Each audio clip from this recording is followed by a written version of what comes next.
Nama saya Muhammad Syiful Munir, NIM 162, dari program studi agribisnis, ingin menjelaskan tentang komoditas padi di Indonesia. Untuk lebih selengkapnya, lihat video berikut ini.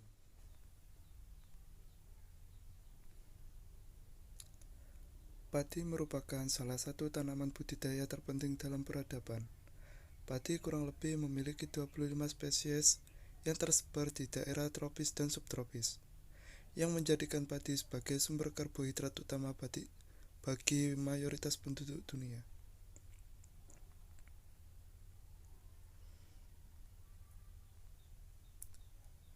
Di sini saya akan membahas potensi padi di Indonesia, permasalahan komoditas padi di Indonesia, kondisi komoditas padi di Indonesia, regulasi dan kebijakan pemerintah bagi komoditas padi di Indonesia. Yang pertama, ada potensi.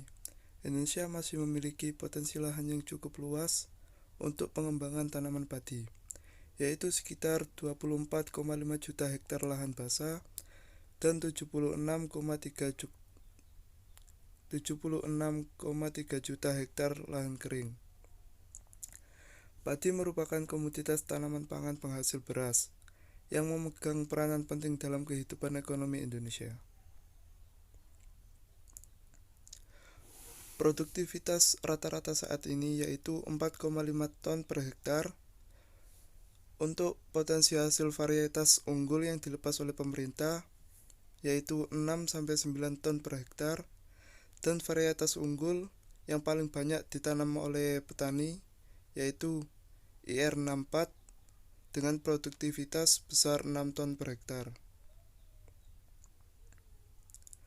Untuk menggenjot peningkatan produksi beras agar status waspada kembali dapat diraih, pemerintah telah mencanangkan 4 strategi, yakni yang pertama, perbaikan mutu benih dengan menggenjot penggunaan padi hibrida. Yang kedua, perbaikan sarana irigasi. Yang ketiga, sosialisasi teknologi dan pendidikan bagi petani. Yang keempat, penyaluran inovasi baru ke lapangan. Kondisi ketahanan pangan di Indonesia dinilai terancam bila pemerintah tidak memperhatikan kualitas lahan dan tidak melakukan upaya untuk keberlanjutan lahan sawah. Yang kedua, produktivitas tanaman padi dinilai masih belum seimbang dengan luas lahan tertanam. Yang ketiga, belum maksimalnya produktivitas tanaman padi juga ditunjukkan dengan adanya disparitas antara kenaikan luas lahan panen, produksi, dan produktivitas tanaman padi. Tingkat produksi padi di Indonesia pada tahun 2015 menghasilkan 75,3 juta ton.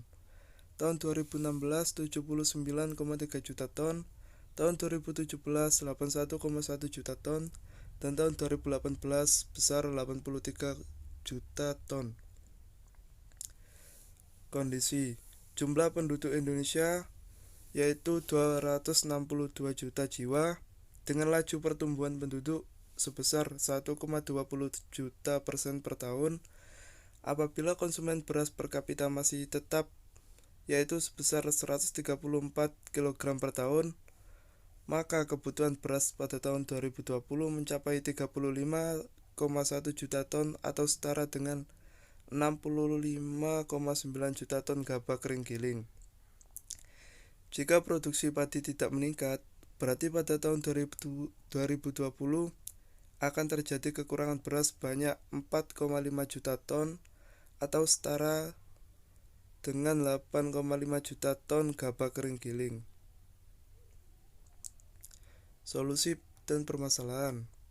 Permasalahan pertanian yang ada di Indonesia sekarang yaitu yang pertama, alih fungsi lahan yang dulunya sawah sekarang digunakan untuk pembangunan seperti perumahan, terus gedung-gedung, pabrik, dan lain-lain. Yang kedua, penurunan tenaga pertanian, yaitu kurang minatnya generasi muda dalam sektor pertanian yang dinilai kurang menjanjikan. Yang ketiga, kualitas benih kurang baik. Yang keempat, kekeringan. Solusi yang diambil yaitu yang pertama, pembangunan jaringan irigasi. Yang kedua, menciptakan varietas bibit unggul. Yang ketiga, melakukan terobosan dengan menjaga luas tanam bulanan. Regulasi dan kebijakan. Regulasi dan kebijakan yang diambil oleh pemerintah ada tujuan, produksi, pengolahan hasil, distribusi, dan pemasaran. Untuk yang tujuan sendiri yaitu meningkatkan produksi dan pendapatan petani, menjamin ketersediaan pangan untuk kesejahteraan masyarakat. Untuk yang produksi, yang pertama pengembangan lahan dan irigasi, penyediaan sarana produksi, dan pemberian subsidi pupuk. Untuk pengolahan hasil yaitu teknologi pengolahan, 2. Pengembangan kelembagaan pasca panen, 3. Pengembangan jasa pengolahan. Untuk distribusi, yang pertama ada interval sistem distribusi, yang kedua pengembangan transportasi, yang ketiga subsidi bahan bakar. Untuk pemasaran, yang pertama ada standarisasi mutu produk, yang kedua informasi pasar, yang ketiga pembangunan infrastruktur pasar.